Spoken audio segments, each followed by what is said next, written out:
little bit of checking irrigation duty tonight, just making sure everything's working here on the first couple times that I am running the system again.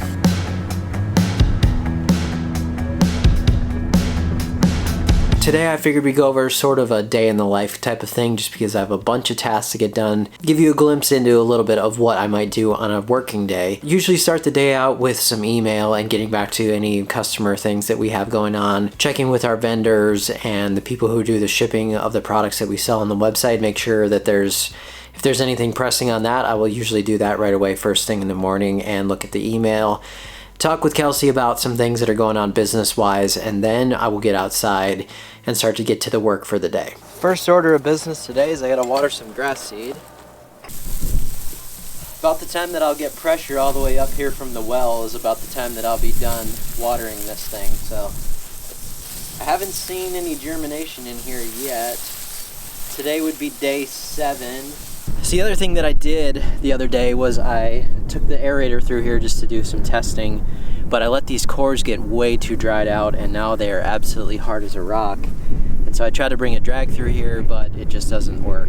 I need to wet this down today to see if I can get just enough moisture in there to drag these and get rid of these before I do a mow out here. I also did an overseed on this little section right here just because it's still fairly patchy, but we've not had a bit of rain or anything, so nothing growing in there obviously.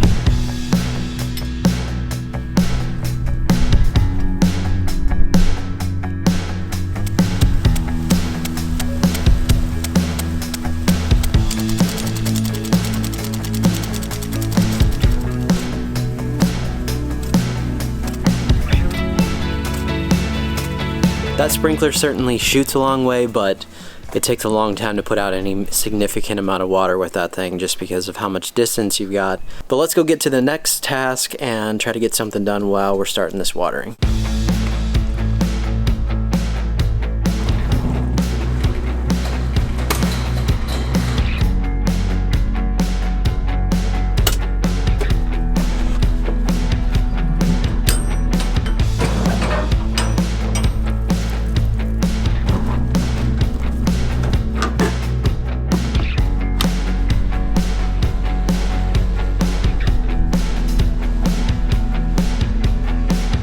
Some farmer's spraying something today. Man, it smells down here very strong. So I gotta go check my watering, but I want to show you this real quick. Bluegrass, ryegrass.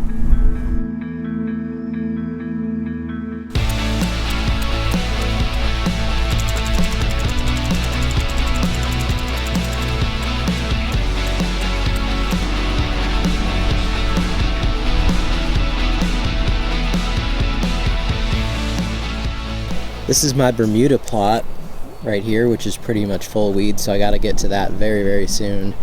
And then this over here just needs to all be sprayed out too, and I'll probably seed some more Bermuda, or haven't decided exactly yet, but yeah, this needs work. So I looked at my soil temps. I was actually getting up to about the mid-50s. So I did go ahead and put down some pre-emergent on a few different plots. I'm not using it on everything this year because I do have some stuff that needs some renovation and some different things in the spring, so I don't want to do that because I will need to do some seed. Got a couple extra bags of this.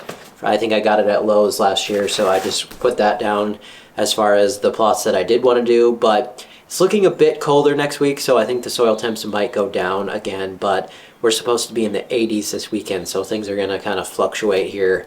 And it's getting to about that time frame when I'm comfortable putting it down. Just remember that you need to get it watered in. If it's not before a rainfall, then make sure you're running your irrigation to get everything activated.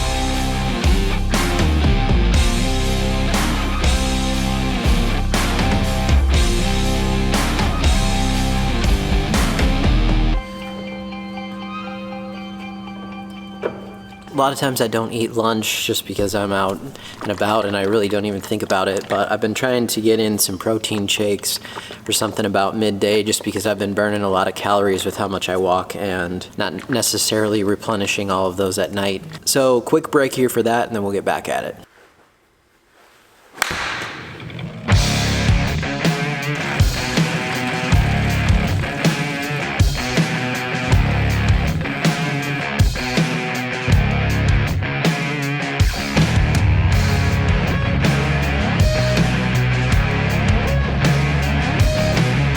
Some have asked me about these dog spots, and if they're so green, why don't I just fertilize the yard like crazy and get everything to match? But they are growing probably at least 1.5 to 2 inches every single day right now, and so I can't even keep up with them, and that's not what you want, is to dump a whole bunch of fertilizer on. Of course we could green this thing up and really just light it on fire with fertilizer, but you're quickly going to realize as soon as the temperatures and the soil temps get going and those warm days start and the rain comes, maybe eventually, it will be growing so crazy out of control at that point that you will definitely regret putting all that fertilizer on early. So I know it's hard to wait all this time, and believe me, it's difficult for me too, just because visually I want it to look fantastic right away, but it takes a little bit of time here and some natural things to happen. No matter what the finals put you through, this will all be over soon.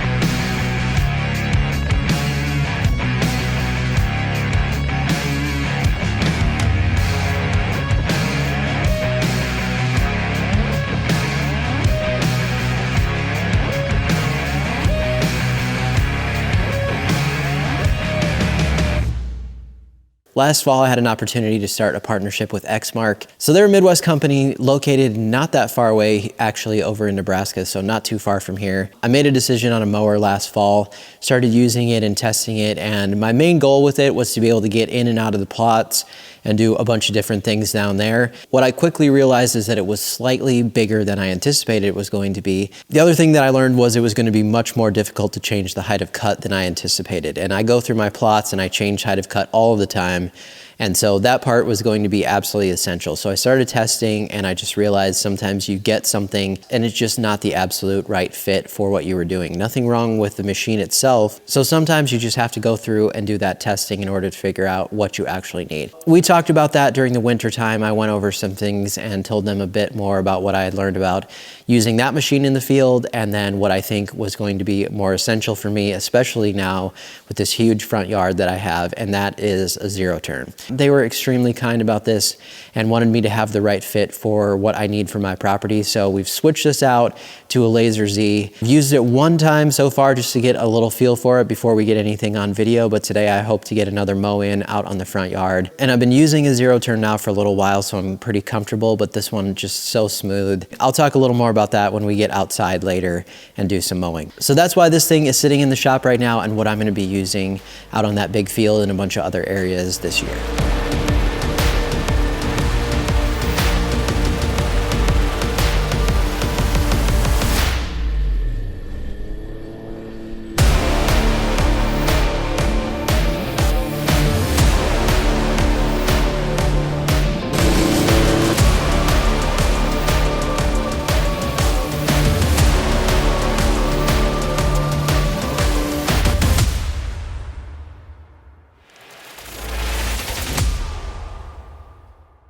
So you can see here on these septic lines, basically the rye that is awake and that has some actual moisture here because of the septic field, what it should look like as we get going here, and hopefully, crossing my fingers, again, that this isn't another super dry year, because man, I got some wilting going on already again, and low dew points today, 30 miles an hour for the wind. It's just It's very, very difficult in these conditions to keep any amount of moisture in the ground. So a couple thoughts on this thing so far. This is the Laser Z X Series 60-inch, and it also has the adapt system, which I will show you at some point, but that allows you to change the rake on the deck. So usually there's a little bit of a pitch to the front, but depending on your conditions, you can actually change that in real time with this pin right here. I was mowing that whole thing out there at 1.25 inches, so pretty low, but I wanted to see what this could do at that height. And as long as I stay consistent with my mowing and I'm not taking off too much grass, I think that I can keep it somewhere pretty low like that. I'm not sure I will keep it quite that low. It just depends on how things get here in the spring and how aggressive things start growing once it actually really starts to green up. So a couple other things that I feel like with this, it just, honestly, my other zero turn feels kind of like a toy compared to this thing when you're sitting on it. So one thing I noticed right away was the seat position. It feels a lot taller and it feels like you're kind of sitting up over top of everything and you can see a lot better. So compared to my other one, I feel like I'm sitting back a bit and just kind of down in a seat. So it just is really all personal preference, but I like sitting in this truck right here because you can see everything and you're up over top of it. I feel like this has a similar thing. And the other thing that I noticed was that the controls are just ultra smooth. You can really be precise with it. It's just effortless with the controls. And my other one isn't hard to use, but definitely the controls on this are a lot smoother. And then of course, quality of cut, like I said, down at 1.25 inches right now, and looking across the field, just ultra smooth on that. I do have a striping roller on the back side of this deck, so that also helps to roll the grass a bit. But as I said, it's not growing aggressively yet to where we're in the spring flush time. So once that happens, we'll get a better sense of it. But I'm hoping soon everything will be nice and greened up, and then it will definitely be some time for some stripes on this thing. So from there, pretty much take about a 2-hour break to eat or so,